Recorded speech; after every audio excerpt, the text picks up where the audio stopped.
జగిత్యాల జిల్లా నుంచి వార్తలు ఒకసారి పరిశీలిస్తే జగిత్యాల జిల్లా కేంద్రంలో ఏసీబీ దాడులు కలకలం రేపాయి.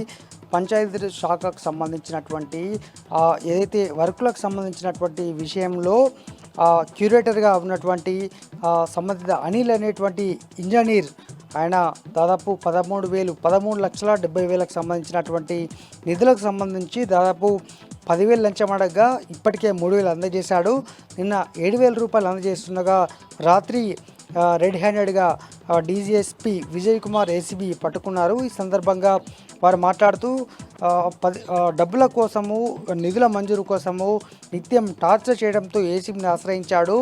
ఏసీబీకి సంబంధించి ఎటువంటి అంటే ఈ అవినీతి అధికారులకు సంబంధించి ఎప్పుడైనా కూడా పోలీసులకు ఏసీబీ అధికారులకు సమాచారం ఇస్తే తాము తక్షణమే తమ వంతు ప్రయత్నం చేస్తామని సందర్భంగా చెప్పడం జరిగింది. మొత్తానికైతే ఈ క్యూరేటర్గా అంటే ఈ సంబంధించి క్వాలిటీ కంట్రోల్ అధికారిగా ఉన్నటువంటి అసిస్టెంట్ ఇంజనీర్ ఏఈగా ఉన్నటువంటి అధికారి అనిల్ పట్టుబడడం అయితే ఇటు కలెక్టరేట్లో జిల్లా వ్యాప్తంగా కూడా కలకలం రేపింది. మరొక వార్త, జగిత్యాల జిల్లా వ్యాప్తంగా కోతుల బెడద తీవ్రమైంది.